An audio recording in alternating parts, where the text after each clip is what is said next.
thing that makes me smile is that I know that we are all one.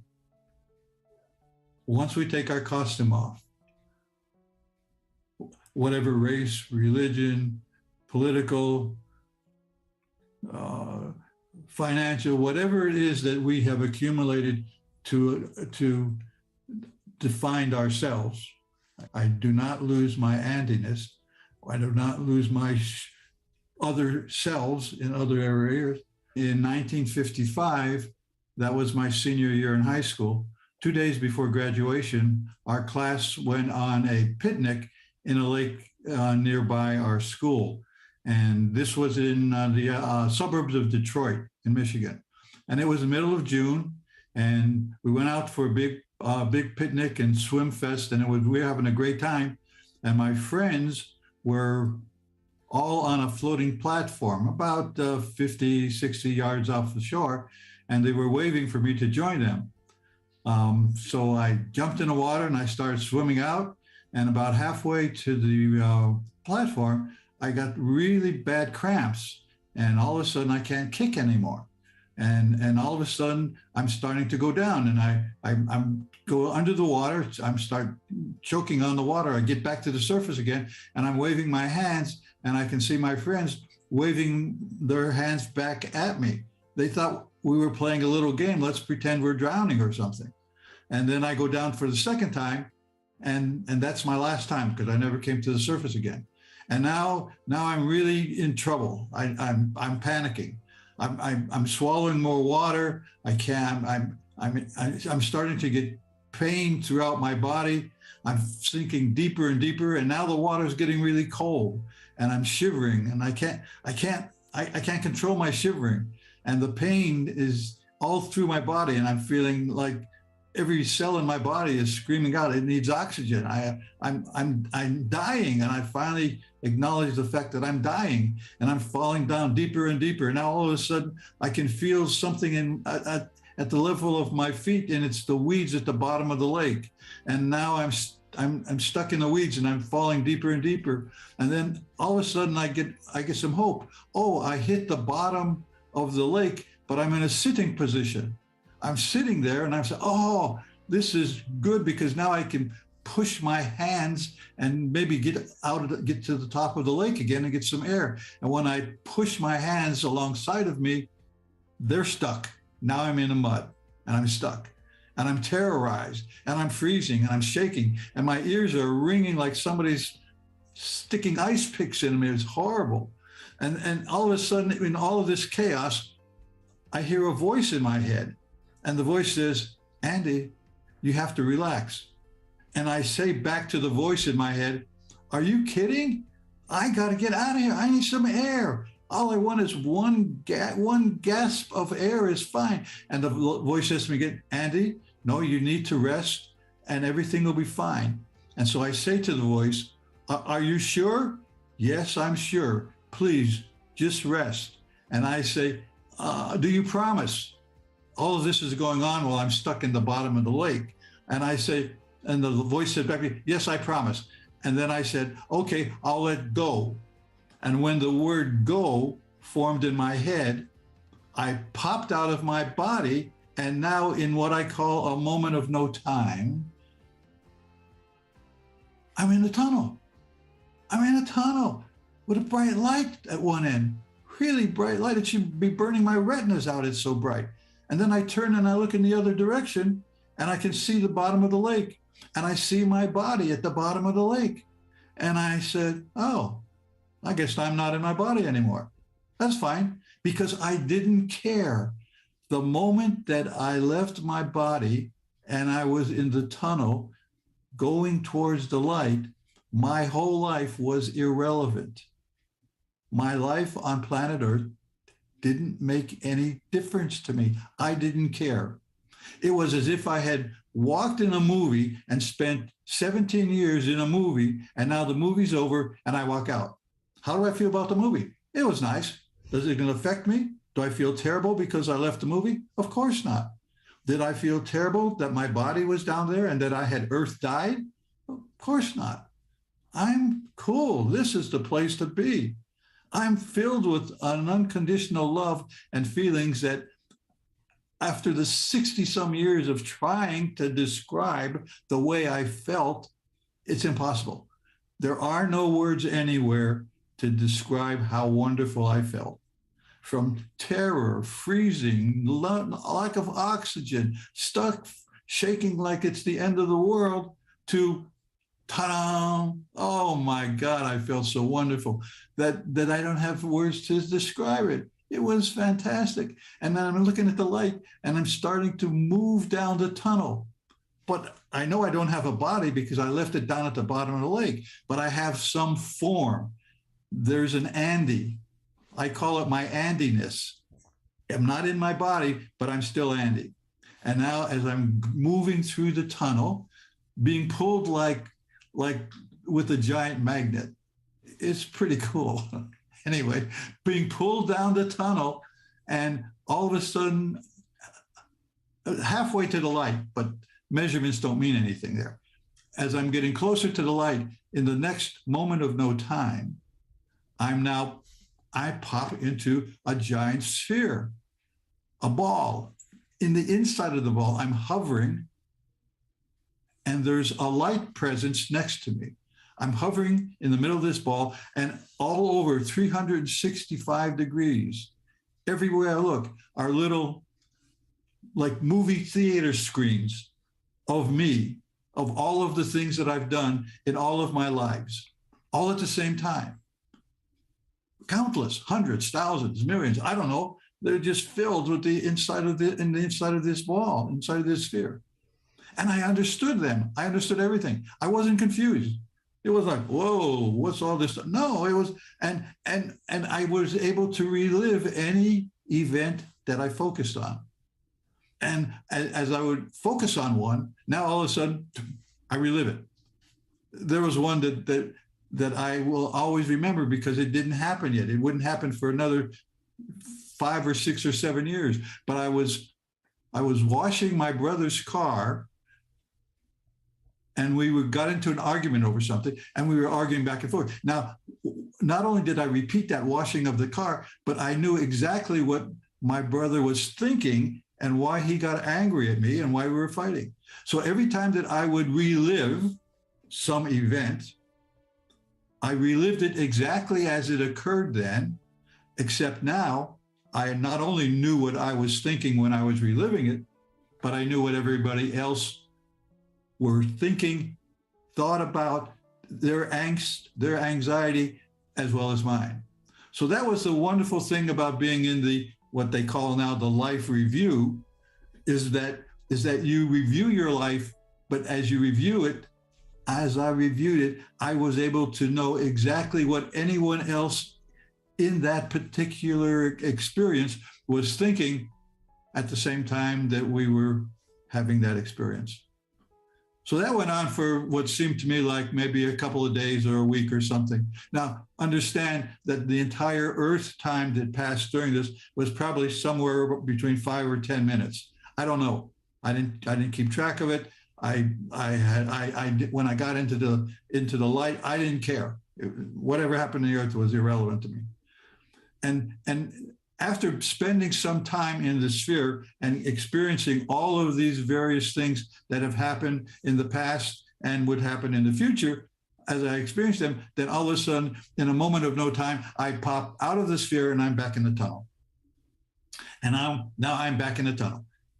And I'm still being pulled by this magnetic force towards the light. And I'm getting closer and closer to the light. And now I'm in front of the light, whatever that means. And I can see the light, and the light is super bright, and it's in the shape of like a target. When I was at target practice in the Marine Corps, one of the targets we had was a black silhouette of like a face and a shoulder thing.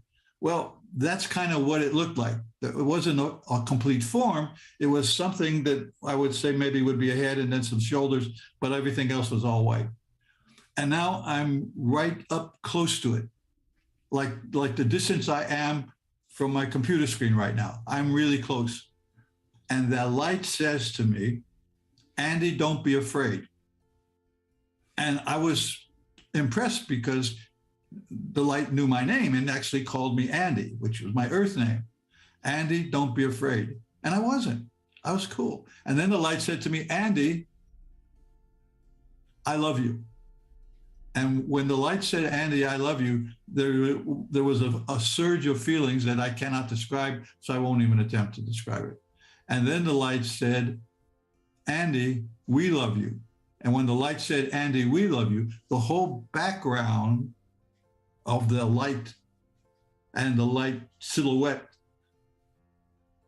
melted away, and the background was filled with thousands, millions, billions, trillions of other lights. And I know they were lights just like me. And the light said in a chorus, welcome home, Andy. And that's probably the greatest thing I ever heard as a human and as a piece of the light. And I said, I'm home at last. I'm home. I was so happy to be home. Oh my God, I'm finally home. And then the light absorbed me. I became a part of the light. Now, what does that mean, Andy? The light absorbed you. This is the best way I can describe it. Let's say that the light and all the billions of other lights, the light, which is everything, created from unconditional love, it is everything that is, was, or will be. Let's say the light is a large glass of water. And let's say that Andy Petro from planet Earth, is a spoonful of sugar. Now, if I take that sugar and put it into the glass of water and spin it around, and now I look at, oh, there's sugar water. So now I take that same spoon and I pull up a spoonful of sugar water, and I ask myself, where's Andy? He's everywhere. Where's the light? It's everywhere. I become the light. I'm not greater than the light. I'm not lesser than the light. I'm a piece of the light. And so is everything else that exists, that has ever existed, are pieces of the light. And all of these pieces make one light, which makes everything. So now I'm having all kinds of really wonderful experiences in the light. There is no travel, there is no time. Yesterday, today, and tomorrow all occur, I'm going to have to use this word again, at the same moment of time. And I've traveled the universe. I go to different universes, to planets. The light and I having a great time. And then I realized that the light has a sense of humor. It's a happy place. It's kind of like McDonald's. It's a happy place. It's not a stoic place. It's not, all these concepts I had of the afterlife. There aren't people running around playing harps. It's everything. And in the light, everything is known. There is no unknown. But when you know something, when you create something, when you think of something, it's the same feeling as if you're doing it for the first time. That's the beauty of being in the light. Everything you do is the thrill, the excitement, the feeling of the first time. I remember back on Earth, there were many times when I was doing something that was very difficult for me. I did a lot of programming, computer programming, stuff like that, and I'd be working on a problem for days and days and days, and I couldn't fix it, and it was getting me, and it was irritated. And then one night, I wake up in the middle of the night, and I understand it, and I write the code down, and then I go back to sleep. The next morning, I get up, go to work, put it in, and it works. That aha feeling of spending a tremendous amount of time not knowing and then knowing, that aha feeling I've had hundreds and thousands of times in my life where I didn't know and now I know. Oh, what a great feeling. That feeling I experience in the light constantly. Everything that I experienced was an aha feeling. It was fantastic. And I never got tired of being aha'd. Okay. I never got tired of that feeling of knowing. Okay. So we're going through when the light and I were watching some of my experiences in the sphere, I'll go back to that for just a minute. The light would say to me, not talking because we don't have mouths, but telepathically, it's saying, Andy, look at how upset and angry you got at that person. Don't you realize it's not important. It's not important at all. You spend so much time being angry. That's a waste of time. When you came to Earth, you came Earth to enjoy, to have fun, not to be angry over little petty things. So why don't you lighten up?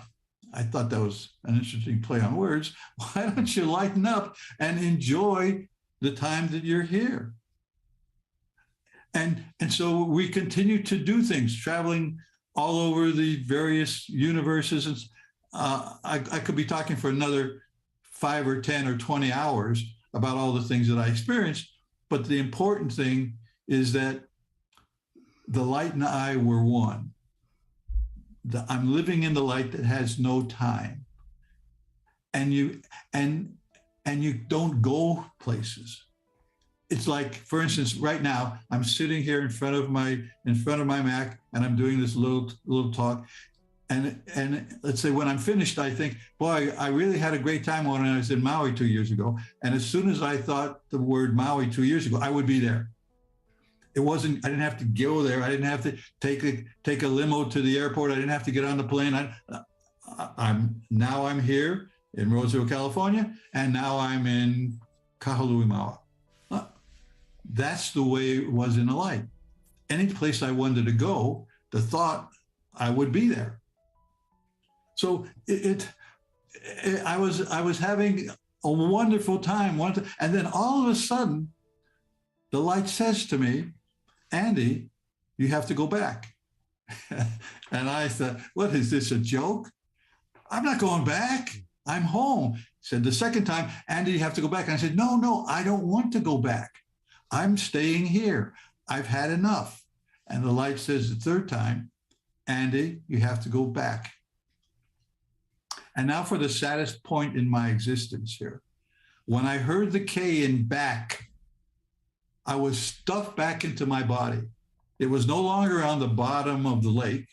I have no recollection of what happened, how my body got from the bottom of the lake to the sand on the beach, laying on my stomach with my head turned, and one of my classmates pushing the water out of my lungs, and I'm spitting and coughing. And at that moment, okay, I am now Andy back on Earth. And I'm so sad. I'm so sad. I don't want to be here. And I'm coughing it all up. There was never a moment of blankness in my existence, in my talking. From when I drowned and let go into the light, spent all this time in the light, and now I'm back in my body, there are no blank spots. And I've had operations where I count from 99 back, and by the time I get to 97, I'm gone, and then there's a big blank until I'm in the recovery room, and it's all, I have no memory of that. There was no blankness in any of my experience. It was a contiguous flow of conscious thought. And now I'm get up. The water's out. It's like a miracle. Everyone just says to me, Andy, tell us what happened. We thought you were dead. And I said my first great lie that I repeated for 25 or 30 years. I don't know. I don't remember anything. It's a complete blank. That was a complete lie. But my head said, there's no way. I don't even know what happened. This was 1955. They didn't even create the phrase near-death experience for another 20 some years until I read Moody's book and said, oh my God, I'm not crazy. I spent all those years like a stranger in a strange land. I didn't know what the hell was going on. I couldn't understand it. It made no sense to me. I was brought up with a lot of religious training, a religious processing. none of what I was taught and learned on earth prior to my NDE did I experience in the light. I'm just saying that's me. We're telling my story, and I'm not trying to sell you or convince you of anything. I'm just telling you what I remember. So I'm up and I'm walking around, and now I'm really sad. Why? Because I don't know what this is. I have no idea. I said, okay, I'm going to just forget about it. Everybody forgets about everything. Right now, it's been, I'm going to have my 60th wedding anniversary in a couple of weeks. If I think back 60 years ago to my wedding day, it's pretty fuzzy. I mean, I can't remember excruciating details of what I said, how I looked, how many people were there. I remember in general. But this is what I'm talking to you about right now, those 10 minutes of earth time in which I went into the light and did 100 years of stuff and then came back. That never changes. I remember that as if it happened yesterday. Okay, so now I'm back, and now I'm trying to figure out what to do. I don't tell my parents. I don't tell my religious leader. I don't tell anybody. No, I got to figure this out. So I spend the next 20, 25 years looking into every religion I can, meditations. I did transcendental meditation. I did everything that I could think of to see if someone, somewhere at some time would click, and I'd say, oh, that wasn't a fantasy, that really happened, and here's what it is. And then finally, in the late 70s, I pick up Dr. Moody's book, Life After Life, and I started reading it in the evening. I read it completely from cover to cover, and about 3 o'clock in the morning, when I finished reading it, there were tears in my eyes, tears of joy. Finally, I wasn't crazy. I can't tell you the relief I had to know that what I experienced was real, because many people have had very similar experiences. Oh, man, I tell you, that was one happy day for this guy. It was wonderful. But even with all that wonder, I still took 10 or 15 years before I would even talk about it to anybody. Because after spending all those years stifling something, you just can't say, oh, okay, it's okay now. No, it just takes time. So it took time for me to get out. And then eventually I had my first conversation. And then I found the IONS group and ended up being involved with them. And I've been speaking from time to time. And now I'm just waiting, because I'm going to be 85 this year. And I'm just waiting to go back. I mean, I got a smile on my face, like maybe I'll win the lotto and get back into the light, and then continue on doing whatever else you do when you're in the light. So anyway, that's part of what I'm saying. That whole process of being in the light for 10 minutes of earth time, and probably countless hours or years of light time, was the most significant thing that happened.